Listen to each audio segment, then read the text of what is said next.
सिद्धेभ्य एष सुरासुरमणु सिन्धवन्दितं दोदगादिकं मलं प्रणमामि वड्ढमानं तीर्थं धम्मस्य कातारं शेषे पुण्यतीर्थैरे ससौ सिद्धे विशुद्धस्वभावे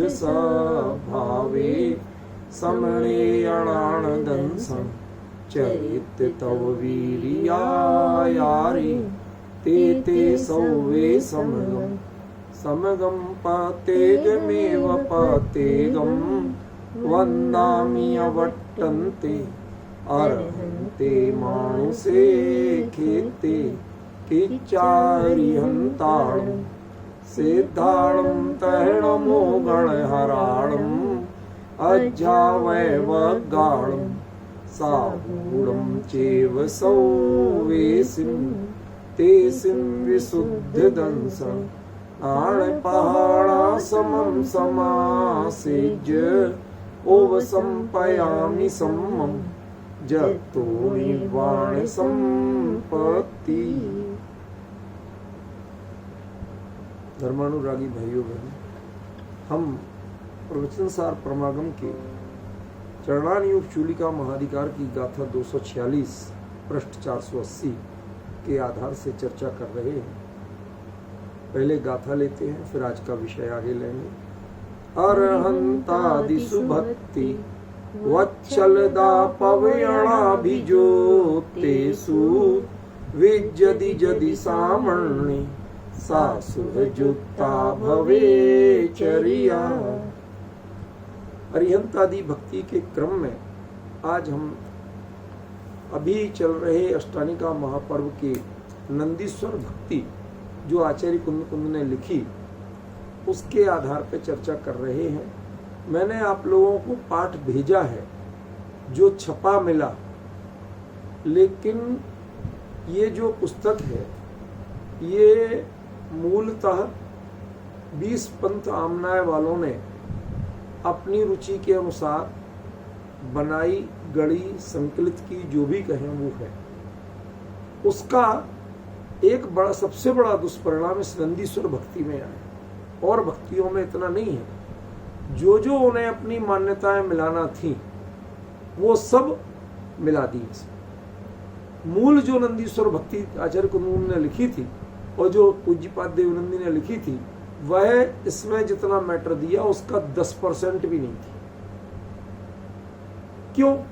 नंदीश्वर भक्ति में जरा ध्यान से सुनिए, एकाग्रचित्त, इस तरह डिस्टर्ब करेंगे तो अच्छा नहीं।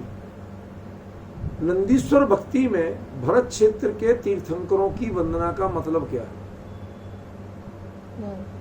भाई नंदीश्वर दीप क्या कृत्रिम जिनालय है, अकृत्रिम जिनबिंब है, उनमें भरत क्षेत्र के तीर्थंकरों की वंदना का कोई लिंक है?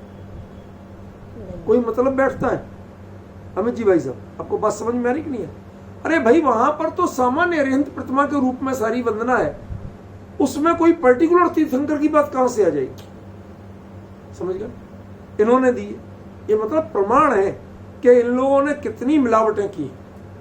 जो चीजें अपनी मर्जी की डालना थी वो डाल दी।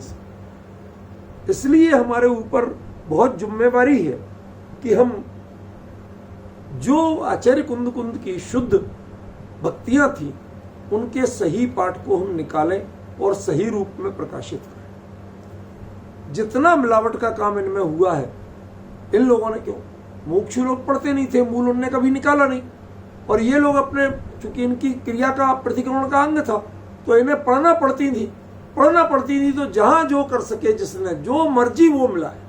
आपको थोड़ी संस्कृत में लिखना आना चाहिए, बना दे।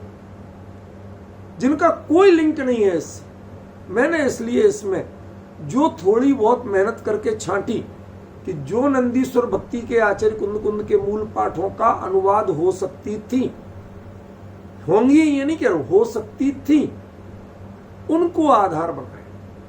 मजे की बात, जो चीजें मिली वह आज की दयानंद राय जी की अष्टानिका पूजन में सब मिल रही, लेकिन उसके अलावा मिल रही है जो इन्होंने नहीं दी। इसका मतलब जो उसमें आध्यात्मिकता की गहराई है जो दयानंद राय जी ने दी है, जो कुंद कुंद के भक्ति में आना स्वाभाविक थी वो इन्होंने गायब की है और कर्तावाद की चीजें जोड़ी अपनी मिला दी। समझ गए ना? इसलिए मैंने पाठ भेजा भले ही है, लेकिन इसको ज्यादा प्रमाणिक मान के तवज्जो मत देना, क्योंकि लोग मांग रहे थे बहुत, रोज कहते थे कहाँ है कहाँ है कहाँ है, दे दिया हमने। असल में नहीं देने का सबसे बड़ा कारण ये रहता है कि आज जो ग्रंथ छपे हैं, इस टाइप की चीजें छपी हैं, इतनी अशुद्ध इतनी विकृत पाठ है कि पूछो मत, इतना मिलावट का माल है कि पूछो मत। इसलिए जो जितनी सही मिलती है उन पर हमें चर्चा करनी, ठीक है ना। मैं थोड़ा इसके आधार पे लेता हूं, थोड़ा जयमाला के आधार पे भी लूंगा नंदीश्वर दीप की। एक विषय ही चल पाएगा, थोड़ा सा पहले थोड़ी जानकारी ले लें। नंदीश्वर सदीपे नंदीश्वर जलधि परिव्रते धृत शोभे चंद्र कर निकर सन्निभ रुद्र यशो वितत दिंगमही मंडल के। पहले तो ये बता दूं कि इसमें जो ये छंद है, इसमें मिलावट के कारण छंद टूट रहा है, 2 जगह 3 जगह शब्द बदल बदल के रखे गए, समझ गए ना। खैर वो आप जाने दीजिए। इसमें पहला शब्द है नंदीश्वर सद्वीपे। द्वीप का नाम क्या है? नंदीश्वर। यह नाम क्यों पड़ा? कल मैंने घेवरा मोड़ में जो चर्चा हुई सुबह, उस पर मैंने इस विषय पर संकेत किया था, लेकिन अब सब लोग सुनते नहीं, ध्यान नहीं दे पाते, समय नहीं होता, कई बातें होती हैं और अपनी चर्चा का क्रम है, तो हम तो बात लेंगे, क्योंकि ये हमारी जो चर्चा चलती है शाम को, ये हमारा रेगुलर मैटर है। इसमें तो बात कहीं की होगी तो भी आएगी, ख्याल में। यहाँ की बात दूसरी जगह भी आती है, क्यों? वो बात यहाँ और वहां की है कहाँ? वो तो जिनागम की बात है, और जब जिनागम की चर्चा करने बैठेंगे तो वो तो आएगी, उसमें कोई नहीं रोक सकता, ठीक है ना। प्रश्न ये है, इसका नाम नंदीश्वर दीप क्यों है? एक तो नाम रख दिया जाता है नाम निक्षेप से। नाम निक्षेप किसे कहते हैं सचिन? जिसमें गुणों की अपेक्षा नहीं हो, काम चलाने के लिए, वाग व्यवहार के लिए, बुलाने के लिए जो नाम रख दिया जाए उसे नाम निक्षेप कहते हैं। जैसे कई लोगों के नाम महावीर है, वो तो महावीर नहीं है, उनमें एक भी गुण नहीं मिलता उनका, ख्याल में ना। तो वो क्यों रखा भैया? वो नाम निक्षेप है, उसमें भाव निक्षेप मत ढूंढ, कहते ना। चलो हमने मान लिया, पर क्या ऐसा होना अनिवार्य है कि जो नाम है उसके अनुसार गुण नहीं हो? हम तो बहुत सी चीजें पढ़ते, यथा नाम तथा गुण, जैसा नाम वैसा ही गुण। हम तो ऐसा मानते हैं कि भाई महापुरुषों के द्वारा लिखी गई चीजों में ऐसा अक्सर होता है। तो मैंने विचार किया कि इसका नाम नंदीश्वर दीप क्यों पड़ा, और देवगण 28 में यही क्यों जाते हैं? भाई जिनबिंब तो पंचमेरु पर भी है, उनके विमानों में, भवनों में विद्यमान अकृत्रिम चैत्यालयों में भी, समझ गए? यही क्यों जाते? प्रश्न समझ में आ रहा कि नहीं आ रहा? जब और जगह भी अकृत्रिम जिनबिंब में है, वही वीतराग मुद्रा है, तो यहां खास क्यों जाते? समझिए, समझिए। देखो कुछ चीजें तो है स्थूल संयोग के रूप में, जैसे 8 की संख्या, 8 दिन का पर्व, ठीक है ना, 8वां द्वीप, ठीक है ना, और हमारे यहाँ एक अष्टम पृथ्वी कही जाती है।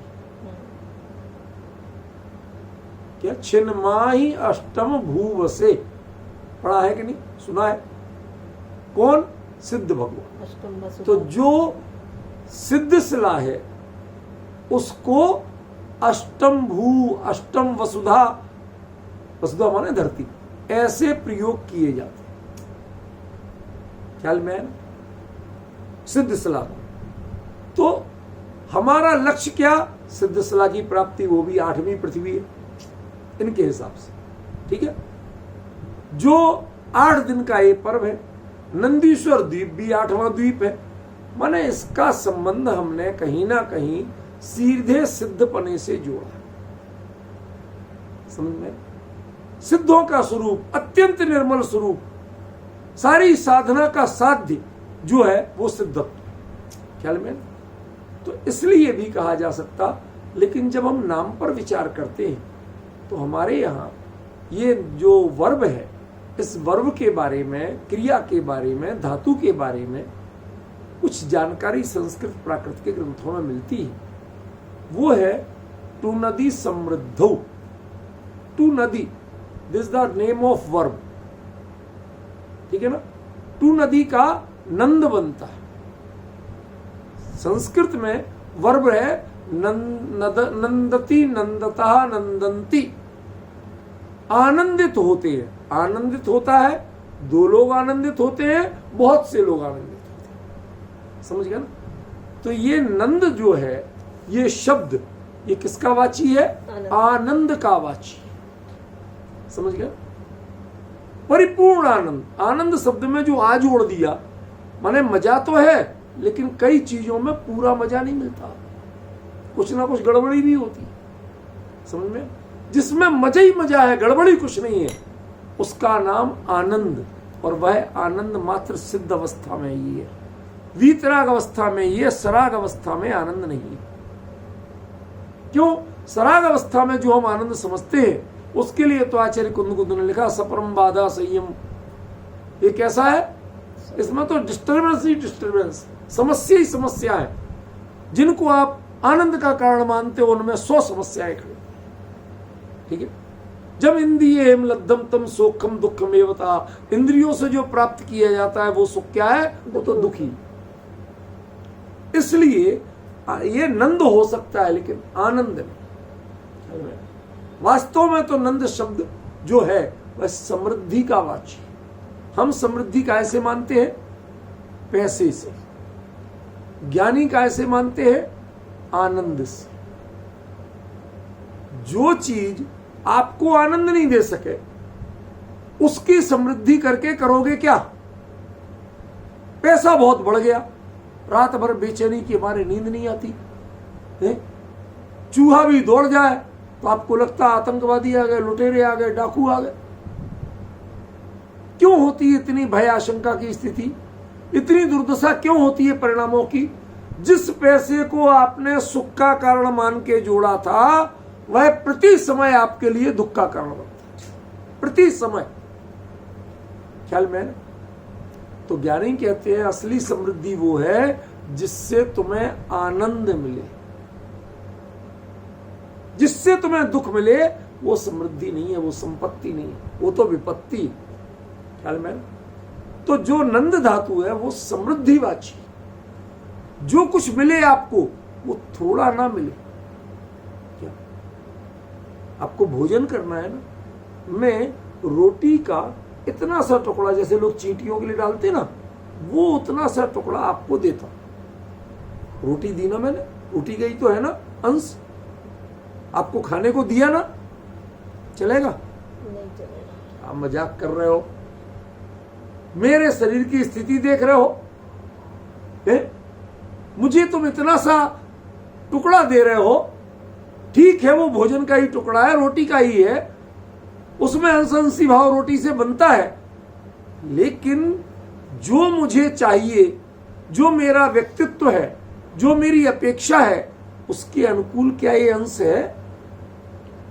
इसको हम भोजन कह सकते हैं?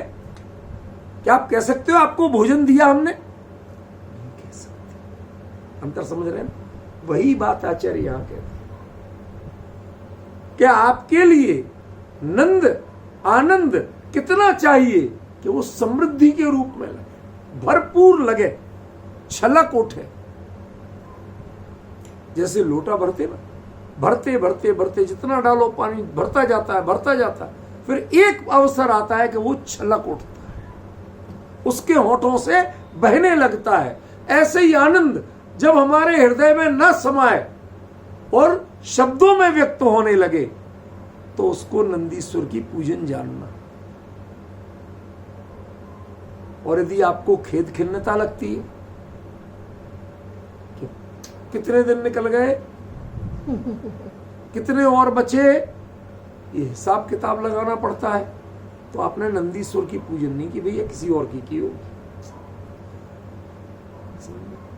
वो नंदीश्वर दीप है, इतना आनंद और कहीं नहीं मिलता। आनंद का भी स्वामी है, आनंद का भी ईश्वर है। ना इतनी भौतिक समृद्धि और कहीं मिलेगी और ना इतना आनंद कहीं मिलेगा। ख्याल में है? उस द्वीप का नाम है नंदीश्वर द्वीप। ख्याल में? 8वां द्वीप है और एक एक 4 दिशाओं में जितने पर्वत आदि हैं वो तो आपने सब पढ़े हैं, मैं नहीं पढ़ रहा हूं, लेकिन 13 जिनालय संसार अवस्था में केवलीपना, अरहंतपना 13वें गुण स्थान में, 12वें गुण स्थान में भी। समझ में आया? संयोग केवली जिन, ये 13वें गुण स्थान का नाम है, 12वें गुण स्थान का नाम नहीं। ख्याल में? तो 13 की जो संख्या है वह अरिहंत पद का प्रतीक है, इसलिए उनमें 13, चारों दिशाओं में 13 जिनालय। ख्याल में? ये एक छोटी छोटी जानकारियां दे रहा हूं, ये कोई बड़ी बात नहीं है, बहुत बड़ी व्याख्यान करने लायक बात नहीं है। अभी थोड़ा थोड़ा मैं बढ़ूंगा, मेरी आदत जानते हो मैं धीरे धीरे आगे बढ़ता हूं। अब इसके बाद उन जिनालयों में जब वो देव जाते हैं तो देवों की हैसियत क्या है कि वो एकदम से नितांत अविरति होते हैं और अपने पूरे जीवन में कभी व्रत अंगीकार नहीं कर सकते। वो वैराग्य की अनुमोदना कर सकते हैं लेकिन वैराग्य अंगीकार नहीं कर सकते। पॉइंट समझ में आ रहा है? भाई देव तो है, उनकी स्वरूप ही है कि वो अविरति ही होंगे, मोटे तौर पे भोगी ही होंगे। कोई यदि भोग नहीं भोगे तो भी वैरागी तो नहीं हो सकते, वैराग्य नहीं ले सकते। ये तो तय है। क्यों नहीं ले सकते? कि जब तक दिव्यता माने जो वैभव है, उस वैभव में आपकी आंखें खुलती हैं, वैभव देख के आपकी आंखें खुलती हैं, चौड़ी होती हैं, गर्व का भाव आता है, देखने का भाव आता है, तब तक आप जानना कि आपने नंदीश्वर द्वीप को जाना ही नहीं।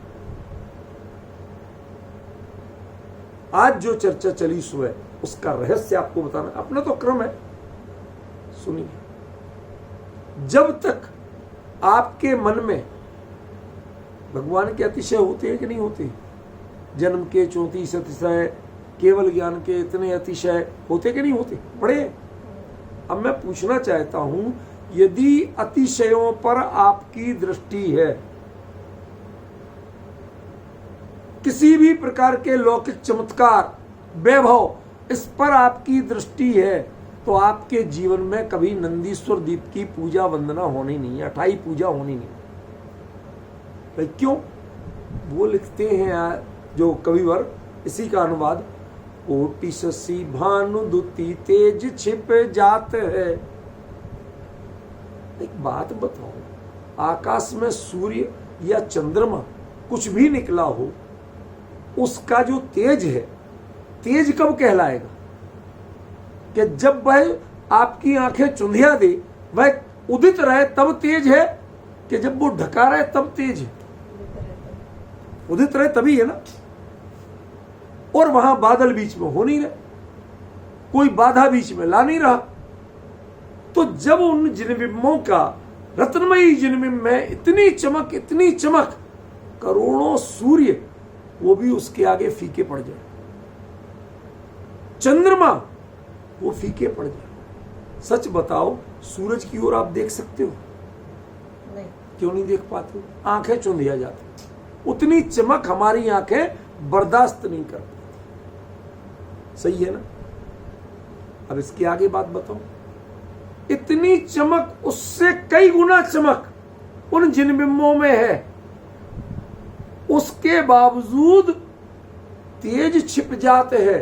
तेज छिप जात माने उस तेज से उस चमक से उन देवों की आंखें चुंधियाती नहीं, मतलब उसको वह अतिशय रूप में ग्रहण नहीं करते। है तो है तेतीसु, हमारे गुरुदेव बोलते थे बारंबार तेतीसु, ये है तो उसमें क्या होगी, समझ रहे ना।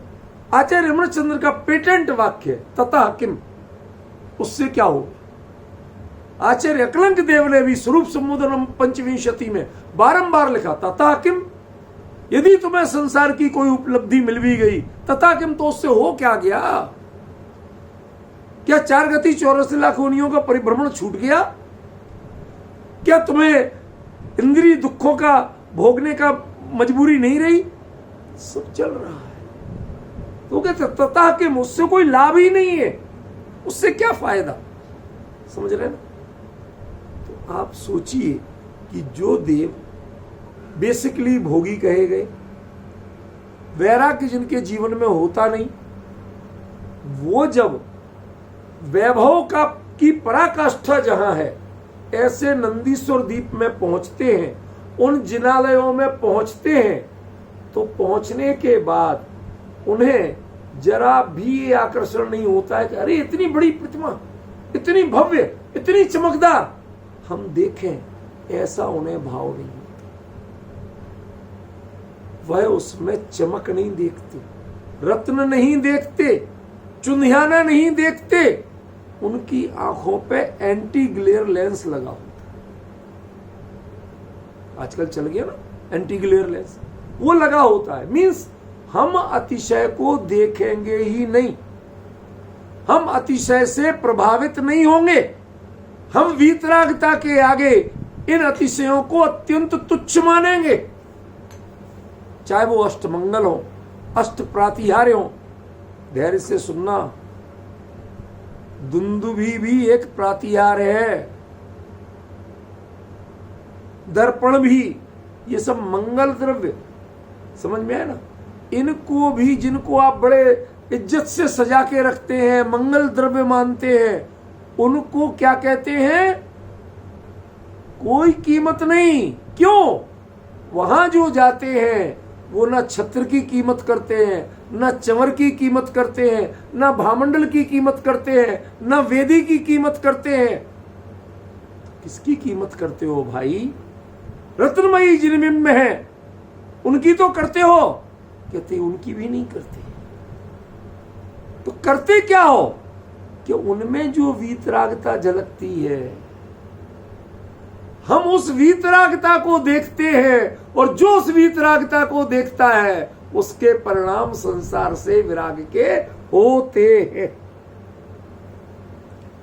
वो देव भोगी कहे गए, अवृति कहे गए, लेकिन जब उन्होंने इस वैभव को, इस चकाचौंध को, इस अतिशय को, इन अष्टमंगल अष्ट प्रातिहार्य को भी उपेक्षित करके मात्र वीतरागता को देखना चाहा, समझ रहे, तो उन देवों को अविरति होते हुए भी सामान्य वैराग्य नहीं, महावैराग्य के परिणाम। आप जानते हो महावैराग्य क्यों कहा गया, जानते हो। देखो चक्रवर्ती भरत, उनका दृष्टांत बार बार क्यों दिया जाता है। विचारों ने कब दीक्षा ली, कब केवल ज्ञान, कब मोक्ष, पता ही नहीं चला।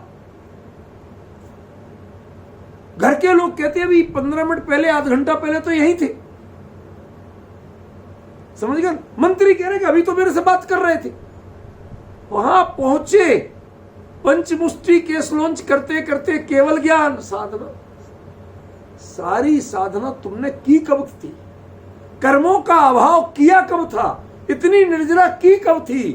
कहते जो तुम गर्भगृहस्थी में भी थे, जो 6 खंड की विभूति में भी दिखते थे, उस समय वह अपने परिणामों को तौलते थे, कितना संभालते थे कि जो विभूति, जो 9 निधि और 14 रत्न ईर्ष्या से देखने वालों को बंध के कारण, वह उनके पूर्ण उदय से मिलने वाले को निर्जरा के कारण थे। क्या कहा, जरा शब्द ध्यान देना। दूसरे देख देख के जल रहे, अरे काश हमारे पास होता तो हम तो ऐसा कर। उनके लिए बंध का कारण है, पाप बंध का कारण। जिन्हें मिला नहीं उन्हें पाप बंध का कारण, उनके निमित्त से पाप बंध हो रहा। और जिन्हें मिला उनके परिणामों में इतनी विरक्ति थी उनसे कि वह उनके जिनको मिला उसके बावजूद वह उनको बंध का नहीं निर्जरा का कारण। अब डिफरेंस समझिए। क्यों? आप चक्रवर्ती भरत का कभी जीवन पढ़ो।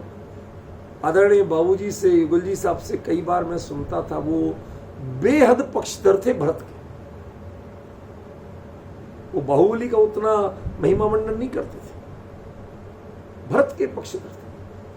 कहते आप प्रतिक्षण देखिए, जब चक्ररत्न पैदा हुआ, कोषागार में सूचना आई, बताया, वहां गया और चक्रवर्ती उस रत्न की पूजा करने जाते। सुनिए जरा, दिनवाणी की गद्दी पे बैठ के प्रामाणिकता से कह रहा हूं, पूजा करने जाते हैं और चक्रवर्ती भरत ने जाके उसे दुत्कारा, तिरस्कार किया। कहीं कहीं तो यहां तक मिलता है कि लतियाया। लतियाना तो समझते हो ना, पैर की ठोकर मारी। जा तू यहां से, नहीं चाहिए मुझे, नहीं बनना चक्रवर्ती। क्यों? तुझे स्वीकार करने का मतलब वीतराग अनंत तीर्थंकर परमात्मा का बिछोह सेना।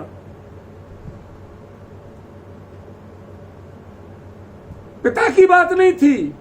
इस युग के पहले तीर्थंकर जिनकी दिव्य धुनी खिरे सारी दुनिया पाएगी और मैं गली गली भटक रहा होऊंगा 6 खंड की गलियों में 60,000 साल तक। कल्पना करिए क्या स्थिति होगी। पुण्य का उदय, जिसके लिए बंधन से ज्यादा कुछ नहीं लगता, जिसके लिए कलंक से ज्यादा कुछ नहीं लगा, मजबूरी में कुछ पुण्य उदय स्वीकार करना पड़ते हैं। वो तो आ गए तो आ गए, कहां भगाओगे आप उन्हें। लेकिन उनमें भरत 1 सेकंड को भी नहीं रहे। चक्ररत्न के साथ चल रहे, 6 खंड जीत रहे, सारी घटनाएं हो रही, लेकिन उसमें प्रति समय वियोग सता रहा कि मैंने प्रभु आदिनाथ स्वामी की दिव्य ध्वनि नहीं सुनी आज, मैंने अपने हित की बात नहीं सुनी आज, मैंने आज साक्षात तीर्थंकर केवली के दर्शन तक नहीं किए। साक्षात समोसण में विराजमान हमारे प्रजा के मतलब कैसे कैसे जीव, वो तक उनके दर्शन करके पुण्य लाभ ले रहे। मैं बेटा भी, राजा भी, चक्रवर्ती भी, सारी चीजें होते हुए एक अकेला अभागा हूं कि मैं दर्शन लाभ तक नहीं लेता। ये धगस, ये व्याकुलता उनको सबसे विरक्त बना रही थी और प्रभु की भक्ति में अत्यंत अनुरक्त बना रही थी। जब प्रभु दिखे तक नहीं, तब प्रभु की भक्ति में अनुरक्ति बढ़ रही थी। जब भोगों में फंसा हुआ था, उस समय भोगों से अत्यंत विरक्ति बढ़ रही थी। भरत का व्यक्तित्व बड़ा अद्भुत है। आप इसी से जानिए कि बाहुबली को भी 1 साल खड़े खड़े हो गए, केवल ज्ञान नहीं हुआ। और भरत को अंतर मुहूर्त में किस विधि कीने कर्म चकचूर, ये विधि, ये इस नंदीश्वर दीप की पूजन पर सटीक लागू पड़ती है। कब आपकी नजर में प्रभु की भक्ति, वीतराग की भक्ति, वह आपके जीवन का कायाकल्प करती है कि जब आपके दृष्टि कभी अतिशयों पर नहीं पड़ती है, संयोगों पर नहीं पड़ती है, देह पर नहीं पड़ती है, आपकी दृष्टि मात्र वीतरागता पर पड़ती है। जब आप उस मूर्ति में मूर्तिमान को देखते हो, तब आपके पता चलता है कि आपने आज प्रभु के दर्शन किए, आज आपने भक्ति की। मूर्ति में मूर्तिमान को देखते। नंदीश्वर दीप में मात्र मूर्तियां हैं, जिनबिंब में है, चैत्य हैं। आप और अच्छे शब्द बोलिए, हमने आपको बोल के बताए हैं, वो सब बोलिए, वो है। लेकिन मूर्तिमान कहां से लाओगे? समझिए, वो मूर्तिमानपना, वो चैत्यपना एक्चुअली उस प्रतिमा में नहीं होता है, वह उस दर्शन करने वाले की दृष्टि में होता है। जो उससे चैतन्य का भाव ग्रहण करता है, उस दृष्टि की महिमा है। ये उस आकार की महिमा नहीं है, उन रत्नों की महिमा नहीं है जिनसे वो प्रतिमा बना।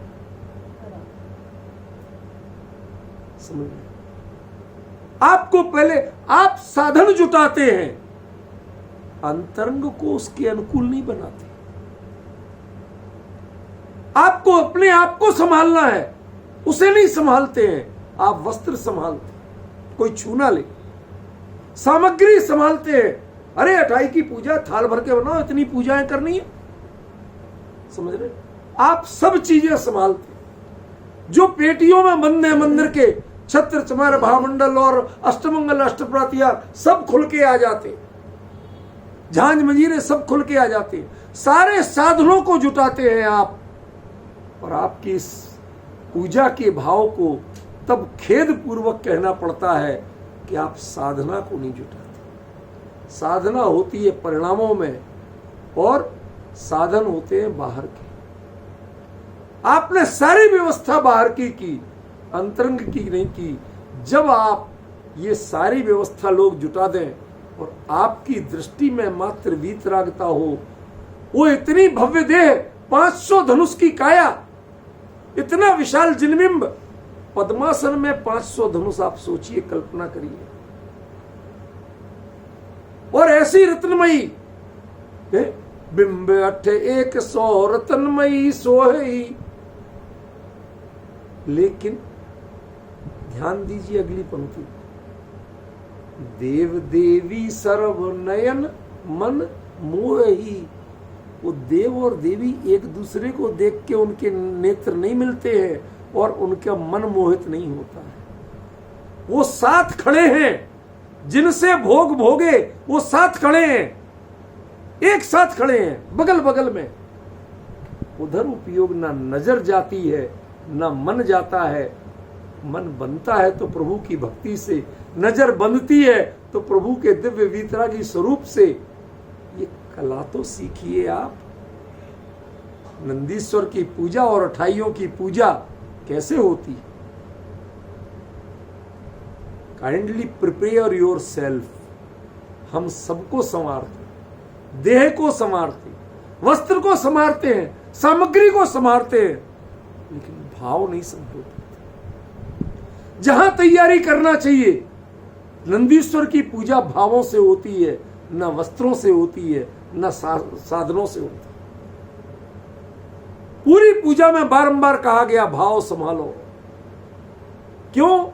108 बिंब रत्नमयी है, लेकिन वो रत्नमयी है इसलिए देव देवियों के मन को नहीं मोह पाते हैं, क्योंकि ऐसा वैभव तो उनके पास स्वर्ग में बहुत था।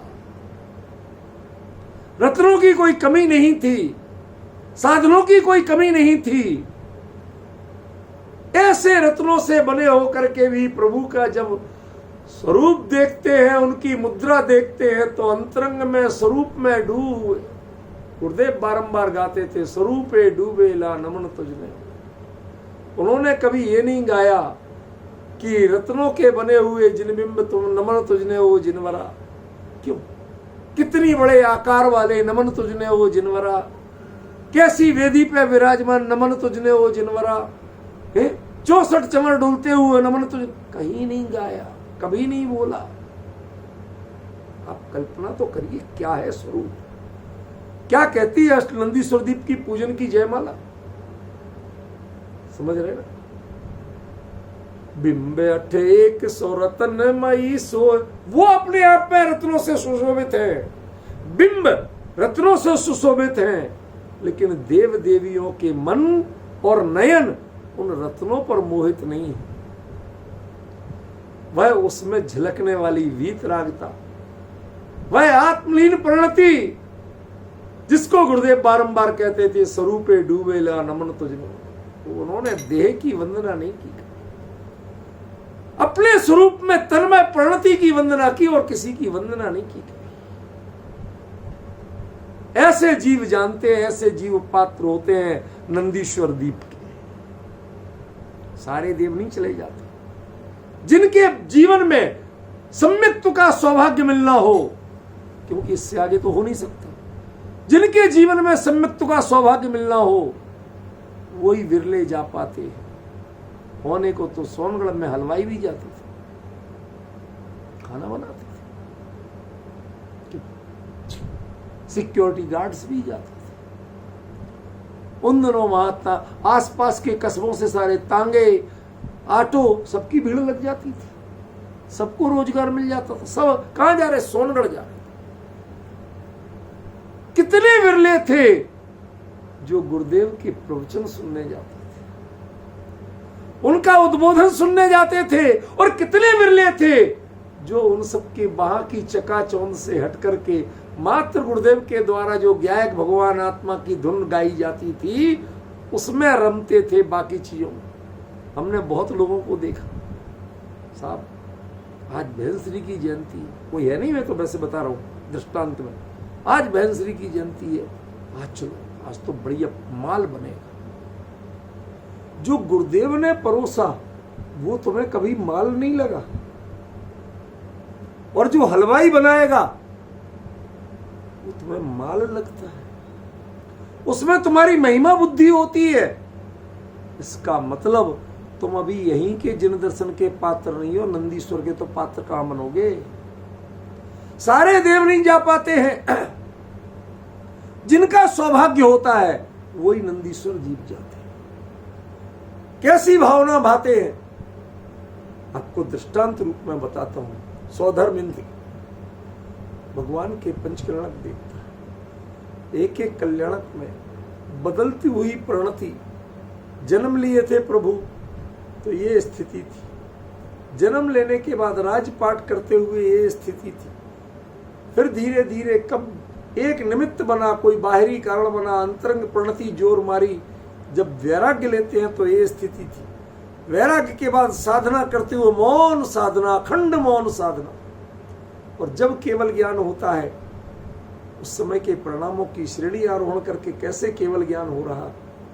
तीर्थंकरों को कोई छूट नहीं होती, उनको भी श्रेणी आरोहण प्रक्रिया वही करना पड़ती है जो सामान्य केवलियों को करना पड़ता है। ख्याल में ना, ये मत समझ लेना कि उन्हें जादू मंत्र से मिल जाता है कुछ। तीर्थंकर प्रकृति कुछ नहीं देती है, तीर्थंकर प्रकृति उन्हें तो कुछ देती ही नहीं है, जो कुछ देती है वो आपको देती है, क्योंकि तीर्थंकर प्रकृति से अगली दिव्य ध्वनि होती है, और दिव्य ध्वनि केवली के किसी काम की नहीं होती। बुरा मत मानना मेरे शब्दों का अमित जी भाई साहब, क्या दिव्य ध्वनि भक्तों के तो बहुत काम की है, भव्यों के बहुत काम की है, लेकिन केवली के किसी काम की नहीं होती। ना वो सुनते हैं ना वो बोलते, दोनों ही का उनकी कही जाती है। क्यों? क्योंकि वो पुण्य उदय उनका है, बाकी वो उसमें बिल्कुल अलिप्त रहते। ख्याल में ऐसे जब हम इनकी चर्चा करते हैं, हम वीतरागी जिनबिंब की चर्चा करते हैं, एक बार कभी मौका मिले ऐसी अठाइयां मनाइए, ऐसी अठाइयां मनाइए कि हमारे आनंद का पारावार नहीं। किसी को 10 करोड़ की लॉटरी निकल जाए, खुशी के मारे फूला नहीं समाता, चारों ओर मिठाई बांटता घूमता। कभी आपने इस बात को लेके इतनी खुशी हुई कि हम दुनिया में मिठाई बांटे कि आज हमने भगवान की वीतरागता को देखा, आज हमने प्रभु की प्रभुता को देखा? कभी ऐसे भाव जगे, ऐसा हर्ष हुआ? तेरा झांको अपने आप, यह पात्रता आप प्रकट कर पाए, वहां ऐसे जीव जाते हैं। अपार अतिशय है, लेकिन एक भी अतिशय को सड़े टिंडे के भाव भी नहीं गिनते। भगवान उन बिंबों में करोड़ों सूर्यों जैसा तेज है, लेकिन इनकी आंखों में उसकी चमक का कोई प्रभाव नहीं पड़ता है। जो प्रभु की वीतराग मुद्रा है, अंतरलीन मुद्रा है, जो अंतर का संदेश देती है, वो जिनबिंब, बस उनकी नजरों में उतना ही पड़ता है। और नतीजा क्या होता है? महावैराग्य। क्यों? ध्यान रखना, जीवन में एक खोटी बात कह रहा हूं अच्छी बात समझाने की, अमित जी, कभी कभी ऐसा करना पड़ता है। एक किसी उर्दू के शायर ने लिखा, कितने युगों के प्यासे होंगे यारो सोचो तो शबनम का कतरा भी जिनको दरिया लगता है। दरिया माने समुद्र। क्या कितने प्यासे होंगे उनको देख के लग रहा है कि जिनको ओस की एक बूंद मिल गई, इतनी तृप्ति दिखा रहे मानो मुझे समुद्र मिल गया। तो 8 दिन के लिए भगवान के दर्शन करने को मिल गए। इतनी तृप्ति, इतनी तृप्ति। आप सोचिए, दोनों की जाति का अंतर देखिए। असली अंतर वहां पड़ता है कि जब आपके पास संभालने के लिए साधन नहीं हो और आपको बेशकीमती खजाना मिल जाए। क्या एक गधा पास में है, उसकी फटी झूल पास में है और कुछ नहीं है, और आपको अली बाबा का खजाना लेके आना है। यह हमारे परिणामों में अविरतिपना है, हजारों छेद हैं। क्यों? क्योंकि व्रत हो तो चीज टिके। ये तो छेदों का नाम ही तो अविरतिपना है। समझ गए? कुछ टिकता ही नहीं, ऐसी स्थिति है। और उसके बावजूद भर के क्या लाना है कि मैं तो वीतराग मुद्रा को जो देखा वो उसको हृदय में समाना। उस वैराग्य के तो ऐसे में उस संसार से, उस देवपने से, उस स्वर्ग के वैभव से अत्यंत विरक्ति का परिणाम होता है। प्रति क्षण इंतजार करते हैं कि ये देव आयु कब पूर्ण हो। जब बाबूजी ये लिखते हैं अंत में बिलखे 6-6 मास, ये वो ही हैं जो कभी नंदी सुरदीप नहीं गए थे। वो ही बिलखते हैं और कोई नहीं बिलखते। बाकी तो कहते हैं कि कब पूरी हो ये, और मैं मनुष्य आयु लेके, मुनि दीक्षा लेके आत्म साधना करके मोक्ष चला जाए। इस महावैराग्य के परिणाम को टिकाना रखोगे कहां?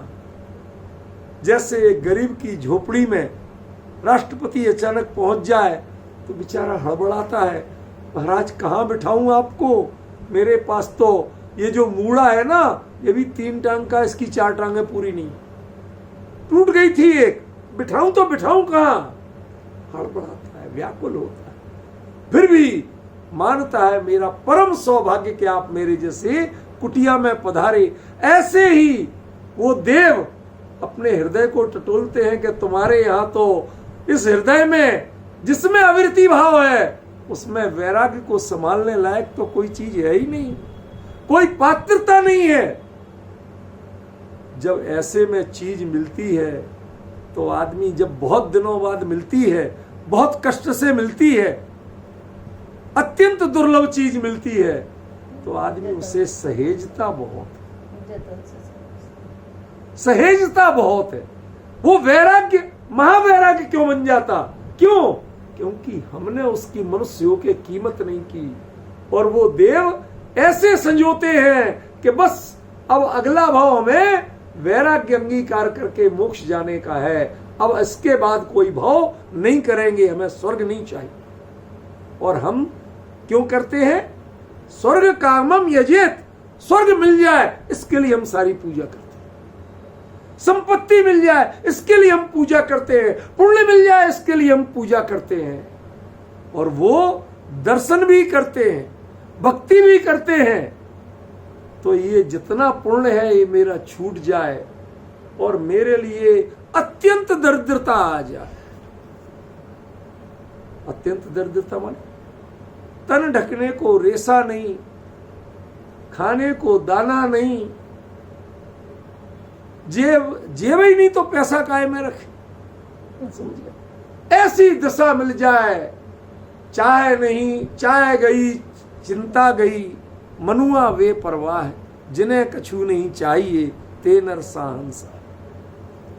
ऐसी दशा मिल जाए, हमारे पास कुछ तो है फिर भी हम वीतराग मिले हैं, जिन बिंब मिले हैं, जिन चैत्यालय मिले हैं, उनके अठाइयों के पूजन करने के भाव मिले हैं। आपको कहा गया हमें शक्ति, आपको शक्ति क्या नहीं है? नंदीश्वर दीप जाने की शक्ति नहीं, यहां स्थापना करने की तो शक्ति है, यहां करी स्थापना। लेकिन आप स्थापना कहां करते हो? होने पे करते हैं। और वो स्थापना नंदीश्वर दीप की कहां होती है? हृदय में होती, भावों में होती। समझ में आया? जब हृदय से आप कहो कि ये नंदीश्वर दीप का वो भाव, जब उन देवों को, आवृत्तियों को, नितांत आवृत्तियों को, जिनका कभी पात्रता ही नहीं संयम ले सके, वो महावैराग्य परिणाम ले लेते हैं, ऐसा परिणाम ले लेते हैं कि अगले भाव से मनुष्य होकर गारंटी से मोक्ष जाता है। इंद्र, स्वधर्म इंद्र, आपको लगता है कि उसको सारे कल्याणक मनाने को मिलते हैं, उससे बड़ा सौभाग्य किसी का नहीं। जी नहीं, ये सौभाग्य नहीं है। ये वो आयोजक बन के खुशी नहीं है। वो खुश क्यों होता है? वह तृप्त क्यों होता है? क्यों? क्योंकि इस आयोजन के प्रमुख होने के बहाने सबसे पहले भगवान के दर्शन मिलते हैं, छूने को मिलते हैं, तो उससे मिलते। अंतर समझ में आ रहा है कि नहीं आ रहा? जिस क्षण वीतरागता हो प्रकट होती है, उस समय सबसे पहले नजर में नजर मिला के कोई देख रहा होता है तो स्वर्ग, सबसे पहले समोसरण की रचना कर रहा होता है अपनी आत्मा के प्रदेश लगा के। आपको पता नहीं हो, ये जिनवाणी में मैंने पढ़ा है, समुद्घात जैसी स्थिति करके वह पूरे विक्रिया के द्वारा समोसरण में व्याप्त होता है। समझ गए? ऐसे भावों से सब कुछ एक एक गणधर दिव्य ध्वनि झेलते हैं, लेकिन वह, चलो आप दिव्य ध्वनि झेल रहे हैं ना, हमारा सौभाग्य इसी में आप मेरे ऊपर बैठ जाओ और दिव्य ध्वनि ग्रहण करो। वो अपना जीवन सफल बनाता है। क्यों? तुमने तो सुनी है और ग्रथी है, मैंने वो भावना भाई है कि ये दिव्य ध्वनि मैं बन जाऊं, इसमें जो बात बताई गई वैसे गायक मैं बन जाऊं। मेरी तो इतनी भावना है भैया, ज्यादा पढ़ा लिखा नहीं, मुझे नहीं पढ़ना, बस ऐसा जीवन मेरा हो जाए, मैं तो इतना चाहता हूं। ये है महावैराग्य परिणाम ठहरा। आपके भाव पूजन के ओस की बूंद की तरह होते हैं। सूर्य की किरण तपते तपते जैसे ओस की बूंद सूख जाती है, ऐसे 8-9 बजते बजते जैनों के भक्ति के भाव सूख जाते हैं। हम एक दिन क्या 1 घंटे नहीं संजो पाते हैं वो भाव को, और वो बेचारा एक एक देव अगले भाव तक संजोता है। अब समझ रहे हो? इसे महावैराग्य क्यों कहा? हमारा वैराग्य होता है, लेकिन जिस क्षण होता है, ज्यों ज्यों वो बढ़ता नहीं है, काल बढ़ता है, घड़ी की सुइयां ज्यों ज्यों आगे बढ़ती हैं, त्यों त्यों वो घटता है। उदित होते समय तो बहुत जोर होता है, लेकिन बाद में धीरे धीरे बैठता जाता है। और वहां आप कल्पना करो, जब आप कहते हो, भाई साहब अमित जी, बहुत भाव से कह रहा हूं, गंभीरता से लेना, जब हम कहते हैं कि वैराग्य के लिए कौन सा मुहूर्त, कहते कोई मुहूर्त नहीं है। अब जब भाव हुआ दीक्षा का, तब अंगीकार कर लो। क्या पता अगले समय ये भाव टिका या नहीं टिका, उसकी सोचो। सागरों की आयु और सागरों पर्यंत अपनी उस देवायु को धिक्कारता है, उसके पूरे होने का इंतजार करता है, और इस वैराग्य के भाव को संजोता है कि मैं मनुष्य होकर पहला काम करूंगा 8 साल का होते ही कि मुनि दीक्षा लूंगा, संयम की साधना करूंगा, विरक्त जीवन होकर के सिद्धों से बातें करूंगा। इस भाव को संभालना आसान है क्या? डिटर्मिनेशन किसका ज्यादा है ये बताओ? आपसे 4 दिन नहीं संभाला जाता, और वहां सागरों पर्यंत जो संभालते, और उसके नतीजे में अगले भाव में मनुष्य होके उसी भाव में दीक्षा लेने के बाद ज्यादा साधना का भी काम नहीं। वो तो कहता आयु जितनी अल्प हो उतने अच्छा, सीधे साधना की, केवल ज्ञान हुआ। ऐसे भाव को जो साधता है, इस कारण से उसका नाम है महावैराग्य। हमारे वैराग्य सूरज की धूप की तरह चढ़ते और ढलते हैं। उनका वैराग्य भाव जितना समय बीतता है उतना ही परिपक्व होता है, उतना ही गहन होता है, उतनी ही धगस और ललक उसकी बढ़ती जाती है, तब उसका नाम महावैराग्य है। इसलिए तेरा सोचना कि एक बार नंदीश्वर की पूजा करने के बाद घर में आके भोजन और भोग के भाव किसके हो।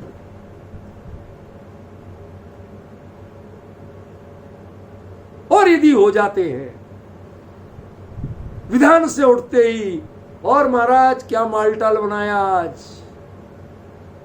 ये ख्याल आता है।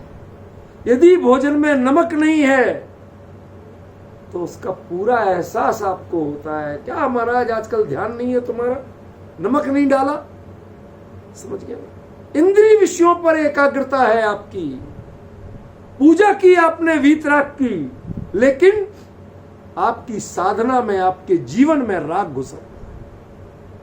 और वो देव जो राग के अलावा कुछ करना नहीं जानते, वो आपकी पूंजी को सहेजते हैं सागरों पर्यंत, और बाद में मनुष्य दीक्षा लेकर जल्दी से जल्दी साधना करके सिद्ध सलाह में जाके भगवान आपके पास ही आने वाला हूं, चिंता मत करो, ज्यादा देर नहीं करूंगा।